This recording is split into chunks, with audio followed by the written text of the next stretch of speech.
Ibu Anissa. Selamat datang kembali ya Bu ya di tempat kami. Bagaimana Bu kabarnya? Sehat? Iya Ibu. Alhamdulillah kabar saya baik dan alhamdulillah juga saya sehat Bu. Alhamdulillah sehat ya Bu ya. Jadi gimana Bu mengenai KB Ayudi yang kita bahas kemarin, minggu kemarin ini Bu? Apakah Ibu sudah mendapatkan persetujuan dari suami Ibu? Nah, itu masalahnya, Bu. Suami saya tidak menyetujui saya memakai KB itu. Jadi, bagaimana ya, Bu ya? Apakah ada solusi yang lainnya, Bu? Mohon, Bu, solusinya. Oh, begitu ya, Bu ya.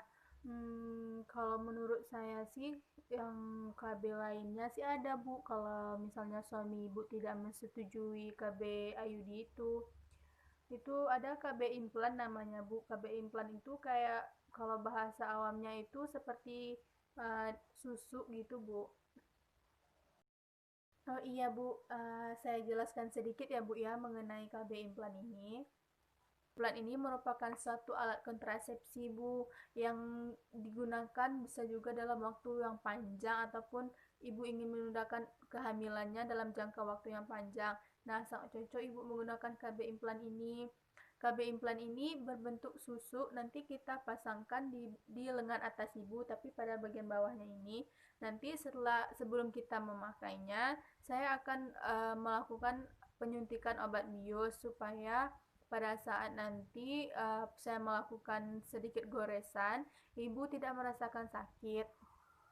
Nah, pada KB implan ini mengandung satu hormon yaitu hormon progesteron. Hormon progesteron ini bekerja secara terus-menerus ibu.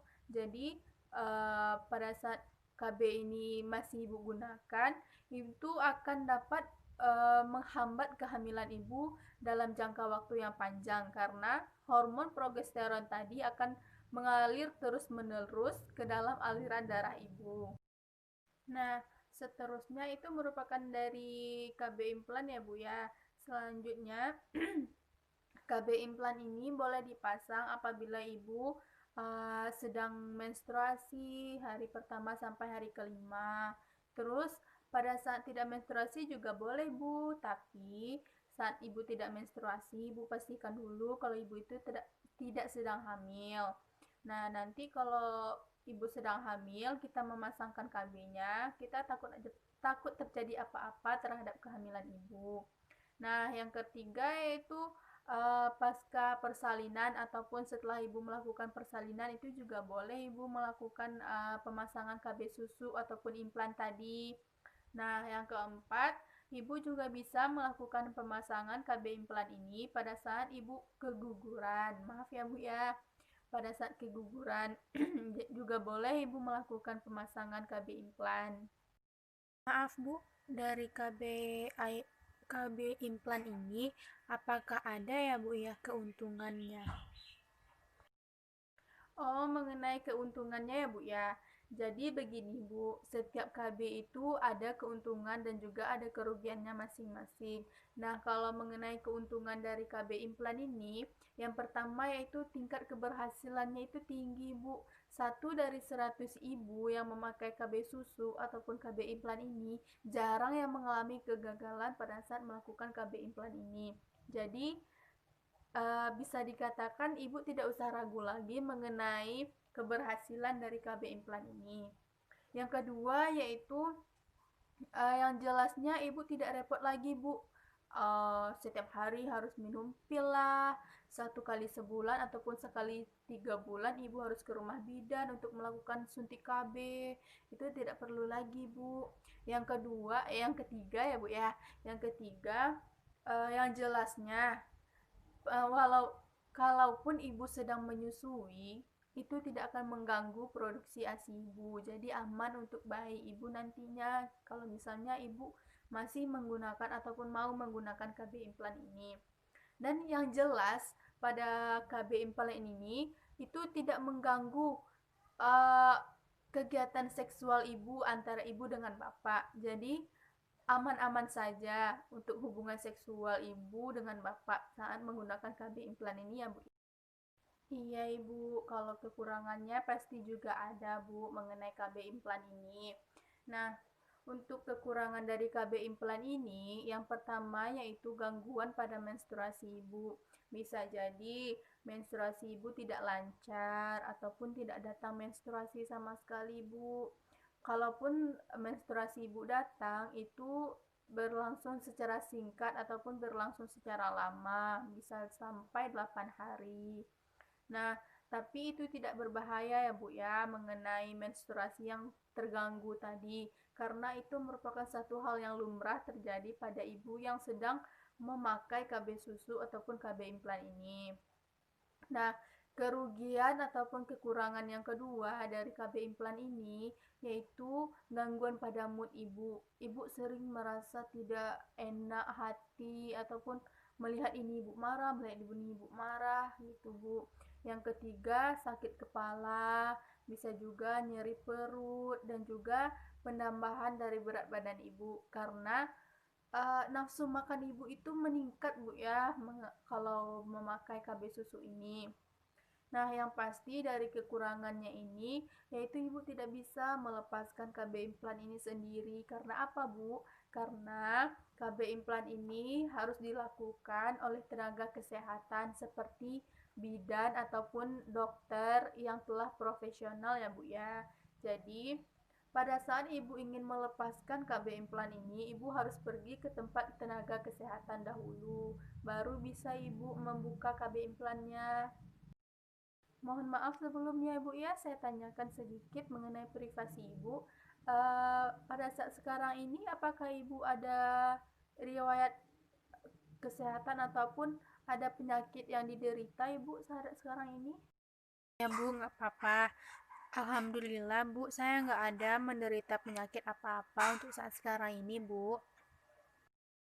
Oh, alhamdulillah ya Bu ya, Ibu tidak ada menderita penyakit apa-apa. Nah, yang saya takutkan begini Bu, soalnya pada KB implan ini tidak boleh digunakan pada ibu yang menderita penyakit pada sistem peredaran darahnya, itu tidak boleh. Terus ada kanker payudara dan juga eh, penyakit hati yang akut ataupun yang ganas itu tidak boleh ya Bu ya. Jadi jika ibu mengalami penyakit-penyakit tersebut, ibu tidak bisa melakukan KB susu ataupun KB implan ini. Nah, untuk ibu-ibu yang menderita hipertensi, obesitas, ataupun ibu-ibu yang perokok, itu bisa ya Bu ya dipasang KB implannya karena itu tidak akan mengganggu proses kerja dari KB implan tersebut. Beda dengan ibu-ibu yang tadi yang mengalami penyakit-penyakit yang saya jelaskan tadi Bu, itu memang tidak boleh digunakan. Nanti Bu, cara pemasangan dari KB implan ini bagaimana ya Bu ya?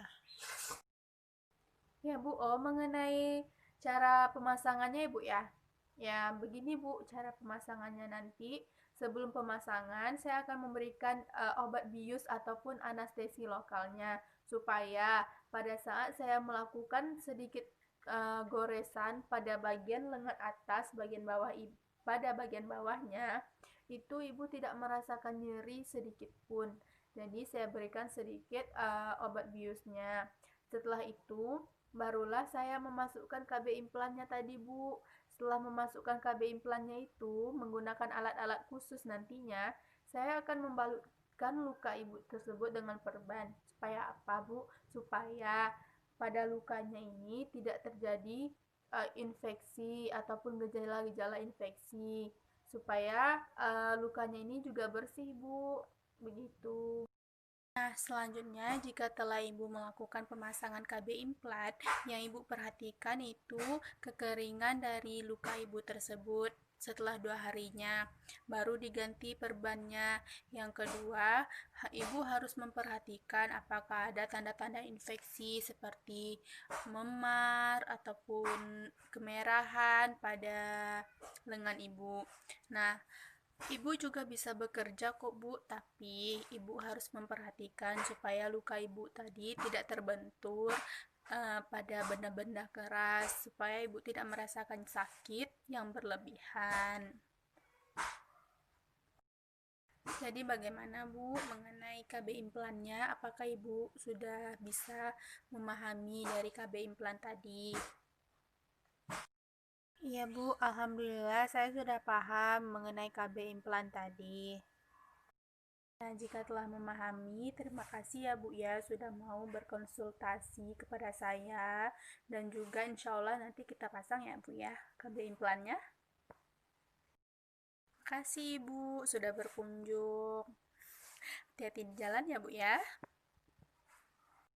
Iya Bu, makasih juga sudah mau mendengarkan curhatan saya dan juga sudah mau memberikan hal-hal yang belum saya tahu mengenai KB-KB apa saja yang dapat saya gunakan. Nah, nanti jika saya sudah mendapatkan persetujuan dari suami saya akan kesini lagi ya Bu ya untuk memasang KB-nya. Terima kasih Ibu. Wassalamualaikum.